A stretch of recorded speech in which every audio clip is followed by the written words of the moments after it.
Alright, welcome back sa ating YouTube channel mga kaibigan. Your host, Sean TV Official. So ngayon ay pag-uusapan natin tungkol kung paano mag-upload ng mga video sa ating Facebook. Especially sa mga long video. Kasi kadalasan ang problema pag mag-upload tayo ng mga long video, pag lampas na sa 10 minutes, hindi na siya pwede i-upload sa ating Facebook application. So yan ang ating pag-uusapan at ituturo sa inyo kung paano natin i-upload ang mga long video. So ngayon, nandito tayo sa ating device which is Android phone. So ang unang gagawin natin mga kaibigan ay i-check muna natin kung totoo ba na hindi pwedeng mag-upload sa ating Facebook application pag yung ating video is lampas na sa 10 minutes. Kasi meron akong video na i-upload sana, kaso lampas na siya ng 10 minutes. So hindi na siya pwedeng i-upload sa ating Facebook application. At paano kaya ito i-upload? So ito yung sagot mga kaibigan. So ngayon ay naglagin tayo sa ating account sa Facebook, sa ating application o Facebook application. So nakita niyo dito sa ating Facebook, so nakalagin tayo. So ang gagawin lang natin is i-tap lang yung ating mukha. Tapos dito, scroll down natin. Tapos yan, nakita niyo. So bago tayong upload ngayon, okay, shoutout pala sa mga nanalo sa pustahan, yung kumusta sa Boston Celtics. Okay, so may update tayo dito sa mga kailang mga laro ngayong araw. So congratulations Boston, no? Isa rin ako sa fans ng Boston, right? So nakita niyo mga kaibigan, pwede tayong mag-upload dito directly sa ating Facebook application. Ang problema lang mga kaibigan ay yung ating video is lampas na sa 10 minutes. So hindi na siya makikita pag nag-select tayo ng video dito sa ating posting. Alright, nakita ninyo. So ako tinap ko yung post video. So nakita niyo mga kaibigan, wala pong lampas na 10 minutes. So mga short videos lang po ang makikita ninyo once na dito tayo mag-login sa ating Facebook application. So yan ang problema. Kasi hindi natin ma-upload yung ating video o long video pag dito natin i-upload sa mismo sa kanyang application ng Facebook. So yan ang ating gagawa ng paraan kung paano natin i-upload.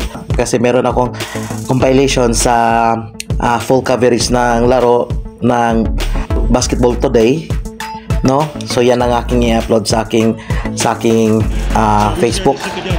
So i-check muna natin ang ating files. Okay, para makita rin ninyo kung totoo ba ang sinabi ko. Right? So dito tayo sa video. So itap natin yung ating videos para makita nyo kung totoo ba yung sinabi ko. Alright? So nakita niyo, so yan ang lahat ang mga video natin na nakakompile sa ating videos. So nakita nyo may video na 2.30. So ito yung video na mahaba-haba. So lampas ng 10 minutes. So yan. So play natin. So ito ang aking full coverage. So nakita nyo 37 minutes na video coverage. So hindi yan pwedeng i-upload directly sa Facebook application. So yan ang ating lutasin at hanapan ng paraan kung paano. So ito na yung sagot mga kaibigan kung paano natin malulutasan yung problema. No? Paano natin malulutasan yung problema na ganon. Paano mag-upload at paano natin i-resolve, no? Alright, so ang gagawin lang natin mga kaibigan ay punta tayo sa ating browser app, so which is Google. So gamit natin is Google Chrome. So login tayo sa Google at i-type natin mismo ang Facebook, facebook.com. Dito mismo tayo mag-login ng ating Facebook sa Google Chrome. Right? So yan ang gagawin ninyo mga kaibigan. I-login mismo dito ang inyong Facebook sa Google Chrome. Yan. So ito, nakalagin na tayo. Tapos ang gagawin nyo kaibigan bago kayo mag-proceed, mag-upload, no, makikita ninyo sa gilid na may tatlong tuldok sa taas. itap muna natin yan para iset natin sa desktop site. So dito sa atin is naka-desktop site na ito. Right? So nakita nyo, naka-desktop site na siya, naka-check. So pag hindi pa naka-check sa inyo, hindi pa naka-desktop site, kailangan nating itap ang sa gilid tapos i-select ang desktop site. So ganito na ang maging resulta. Alright? So ito na ang forma mga kaibigan, ang ating desktop site sa ating Facebook. So nakikita nyo mga kaibigan, yan ang ating desktop ng ating Facebook. So ang gagawin natin mga kaibigan, itatap ang photo at video na nasa gitna. So nakita niyo mga kaibigan. So i-change muna natin yung visibility kasi naka-friends yung kanya option. So change natin into public kasi i-upload natin yung ating ginawang full coverage ng larong basketball.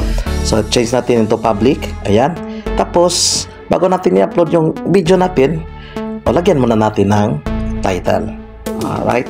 Lagyan natin ng title. Depende sa inyo kung ano yung title na inyong gusto. Na related naman sa video na i-upload ninyo.